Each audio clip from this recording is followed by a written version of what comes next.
നേർവീഥി നേർവീഥി നേർവീഥി. Evangelist Kunjumon Thottappally ഇപ്പോൾ ദൈവവചനം പങ്കുവയ്ക്കുന്നു. ശ്രദ്ധിച്ചാലും.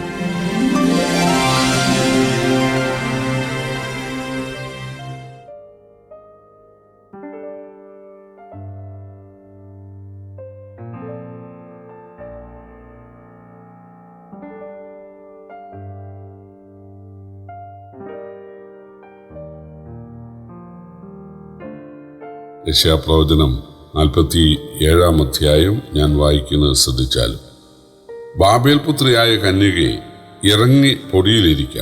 കൽദയപുത്രി, സിംഹാസനം കൂടാതെ നിലത്തിരിക്ക. നിന്നെ ഇനി തന്നൊങ്കി എന്നും സുഖഭോഗിനി എന്നും വിളിക്കയില്ല. തിരികല്ല് എടുത്ത് മാവ് പൊടിക്ക. നിന്റെ മൂടുപടം നീക്കുക. വസ്ത്രാഗ്രം എടുത്ത് കുത്തി തുടമറയ്ക്കാതെ നദികളെ കടക്ക.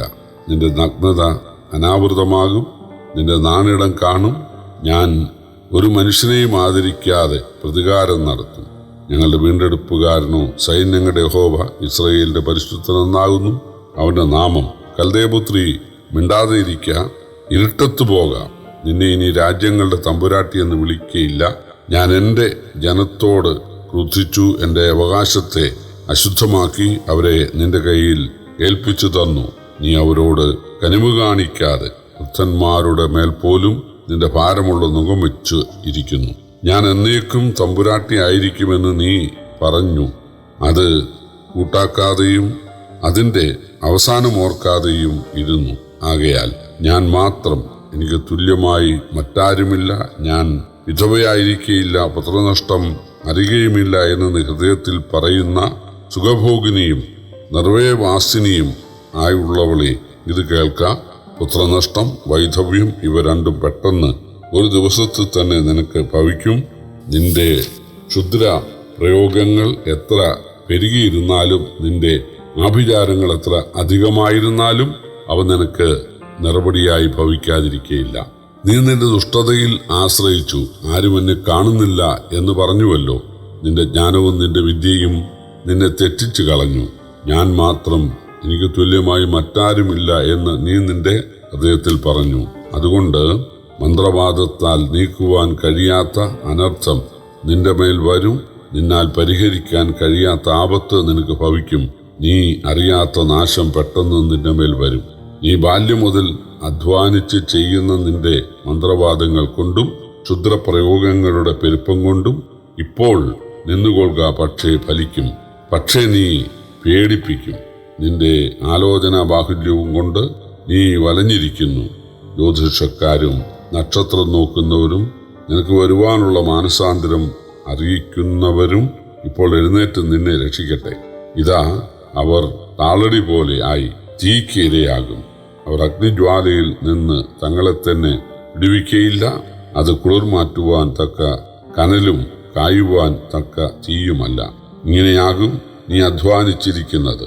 നിന്റെ ബാല്യം മുതൽ നിന്നോടുകൂടെ വ്യാപാരം ചെയ്തവർ ഓരോരുത്തൻ താന്താന്റെ ദിക്കിലേക്ക് അലഞ്ഞു പോകും. ആരും നിന്നെ രക്ഷിക്കയില്ല.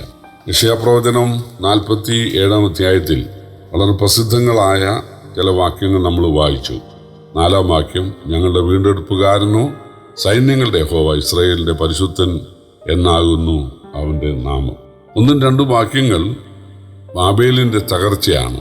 പ്രഭുക്കളായിരുന്ന അവർ ദരിദ്രരായി അന്നേക്കുള്ള മാവ് തിരികല്ലിൽ പൊടിക്കുന്നവരാകും എന്നാണ്. 3-ാം വാക്യം പറയുന്നത് അവർ കരയിലും നദിയിലും കാൽനടയാത്രക്കാരാകും എന്നാണ്. 5-6 വാക്യങ്ങൾ പറയുന്നത് ദൈവം ഇസ്രായേലിന്റെ പാപം നിമിത്തം ഇസ്രായേലിനെ ശിക്ഷിച്ച് ബാബേലിന് അടിമയാക്കി. എന്നാൽ ബാബേൽക്കാർ ഇസ്രായേലിനോട് യാതൊരു ആദരവും കാണിച്ചില്ല എന്നുള്ളതാണ് അവരുടെ ഒന്നാമത്തെ തെറ്റ്. അവർ ഇസ്രായേലിയരായ വൃദ്ധരോട് പോലും കരുണ കാണിച്ചില്ല. ഭാരമേറിയ നുകം അവരുടെ കഴുത്തിൽ അവർ കൊടുത്തു. 7-8 വാക്യങ്ങൾ ബാബേലിന്റെ അഹങ്കാരവും ദൈവഭയം ഇല്ലായ്മയുമാണ് അടുത്ത തെറ്റ്.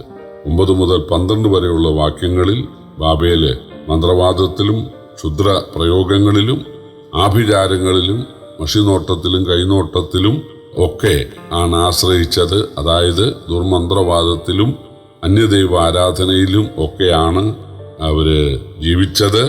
പക്ഷേ ദൈവം വെല്ലുവിളിച്ചുകൊണ്ട് ചോദിക്കുകയാണ്, അവർക്ക് രക്ഷിക്കാൻ കഴിയുമെങ്കിൽ അവർ രക്ഷിക്കട്ടെ എന്ന്. 14 മുതൽ 15 വരെയുള്ള വാക്യങ്ങൾ പറയുന്നത്, പല രാജ്യങ്ങളുമായി ബാബേലിന് കൂട്ടുകെട്ടുണ്ടായിരുന്നെങ്കിലും ഒരു രാജ്യത്തിനും അവരെ രക്ഷിക്കാൻ കഴിയാതെ വണ്ണം ദൈവം അവരെ താളടിയാക്കും എന്നാണ്.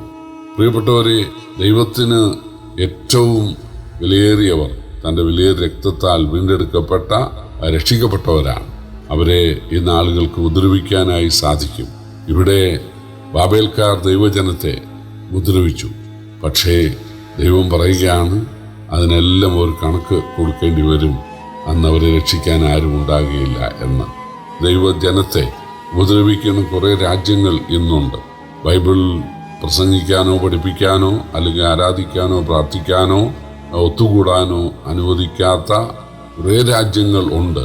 ക്രൈസ്തവരെ പീഡിപ്പിക്കുന്ന കുറേ മുസ്ലിം രാജ്യങ്ങളുണ്ട്. അതുപോലെ മറ്റ് പ്രത്യേക ശാസ്ത്രമുള്ള നിരീശ്വരവാദം വിശ്വസിക്കുന്ന ആളുകൾ, റഷ്യ, ചൈന പോലുള്ള ആ രാജ്യങ്ങൾ, അവരും ദൈവജനത്തെ ഉപദ്രവിക്കുന്നവരാണ്. പക്ഷേ ദൈവം ബാബേലിനെ തകർത്തത് സത്യമാണെങ്കിൽ ദൈവജനത്തെ ഉപദ്രവിക്കുന്ന ആളുകളെ തീർച്ചയായിട്ടും ദൈവം ശിക്ഷിക്കും.